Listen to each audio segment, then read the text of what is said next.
it's very complicated to even try to put into words what is radical feminism today, because it's everything political that is very extreme progressive, extreme far left, leftist. It's a Marxist ideology, meaning we want to erase categories.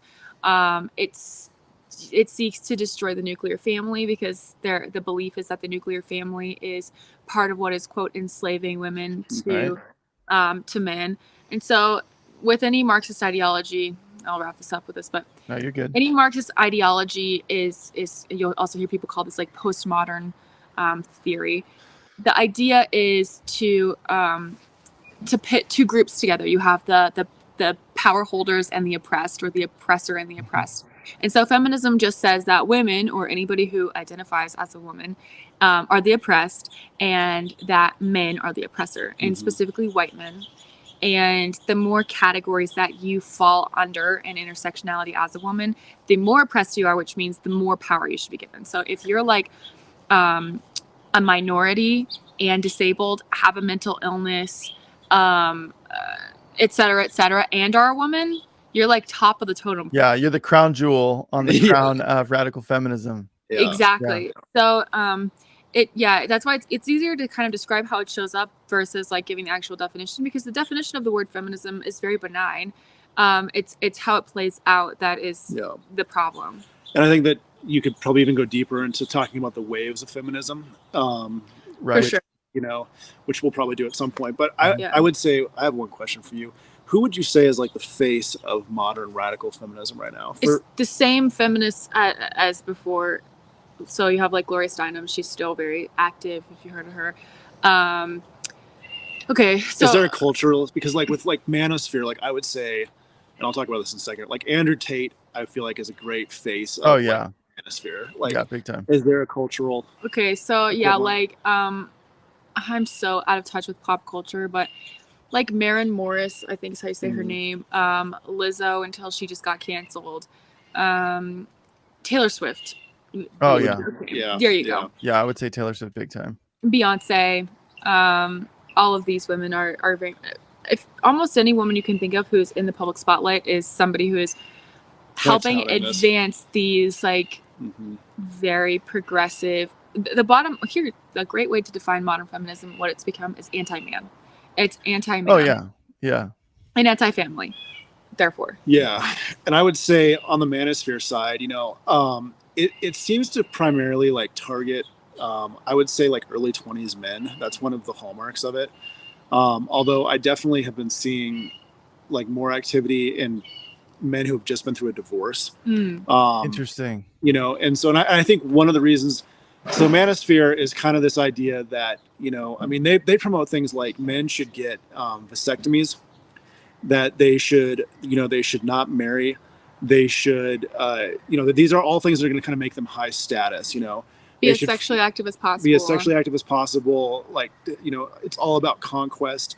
It's all about getting your net worth up, and one of the big things, and, kind of the spokesperson behind this, I'll call him that, is Andrew Tate, and he talks about a lot of these ideas, Didn't he just get arrested because of human trafficking? Human trafficking, yeah, exactly. Yikes. Romania or something. Yeah. Which is totally like, everything that they're saying that he did. I believe, I think they're still kind of working out whether he did all of this stuff. I'm not even sure how it works over there. Right.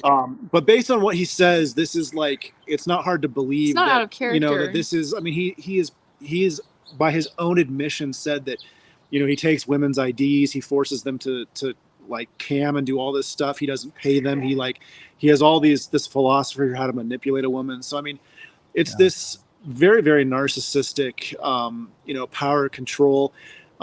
Everything's a leverage game. Don't let yourself be vulnerable to another human. Don't have children. Don't be responsible for anything.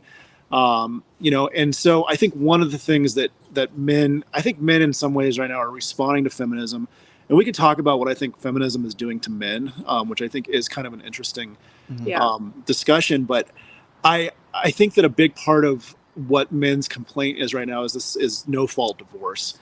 And the Manosphere talks about this a lot, and no fault divorce is a pretty recent idea, but it used to be that if you wanted to divorce someone, you had to give a reason for divorcing. Like, you know, did someone commit adultery? Are they beating you? Are there, like, what's your reason for wanting to divorce this person, you know? But now with no fault divorce, you know, anyone can divorce for any reason at all, and you don't have to give a reason. So basically, you know, and then it's totally up to the judge if he wants to give this other person 50% of your net worth. So a lot of the conversations around this is like, I was married, my wife did this to me, you know, and, you know, now I've lost half of my net worth. So, you know, everything has kind of come down to a very material way of viewing relationship. It's all about status. It's all about net worth. It's all about protecting yourself from any kind of thing that will limit your sexuality, limit your individualism. And I would say that both, you know, feminism and manosphere seek, you know, kind of the same things, which is sexual liberation, deconstruction of the nuclear family, hyper individualistic. There's no room for like a God view on marriage or gender in either one of these camps. And so I think that this is kind of pulling on the cultural discussion of male and female dynamics right now. I don't know Yeah. Yeah.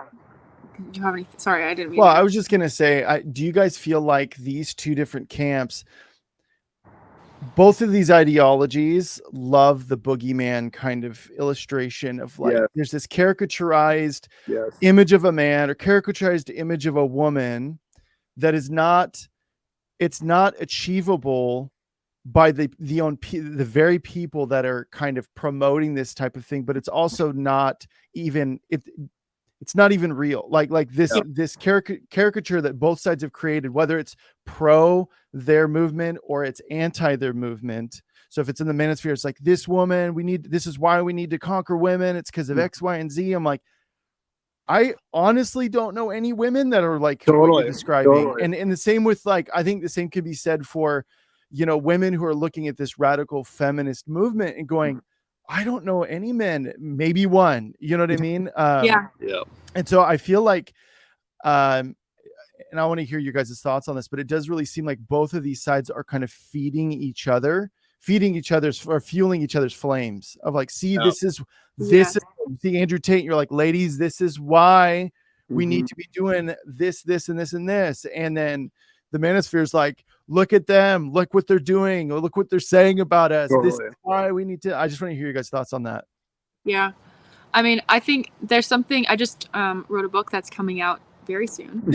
And one of the things that I talk about, or a theory that I propose in the book, is that there's something that all of us women who are raised in a westernized culture have in common, unless you were raised like in an Amish home or something, that you're going to have what I'm calling internalized feminism. Okay. And because feminism has been so pervasive and so intentional in getting into every area of our culture and pop culture and the movies that we watch, the media we consume, that inevitably we all have this internalized feminist perspective, whether we realize it or not. And so I call it like a little Karen. I'm sorry if your name is Karen. That must be hard right now to have the name Karen.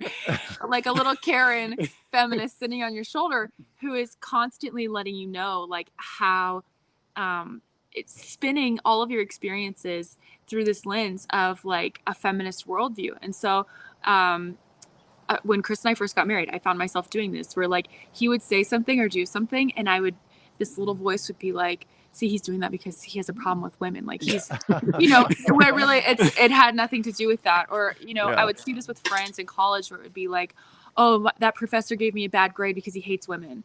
And it's like, actually, I read the paper and it kind of sucked. You know, like there's things like that where we put a feminist spin on things because we have been so programmed to do that as women.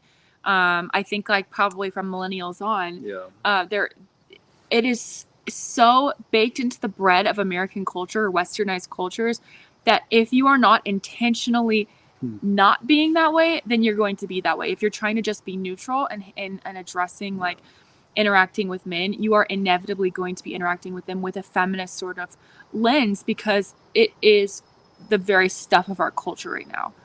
And so then you throw in somebody like Andrew Tate and it feeds that voice. See, look. Well, and I would say I feel like one of the things that's come with feminism is this kind of demonization of men, you know? Yeah. Oh, 100%. And so what happens when you have a demonization of men in a culture? You have a fatherless epidemic. You have, you know, it's like it feels evil to be a man. You're not allowed to have like male heroes, you know. So then you have this kind of vacuum of like masculinity, of healthy masculinity in a country.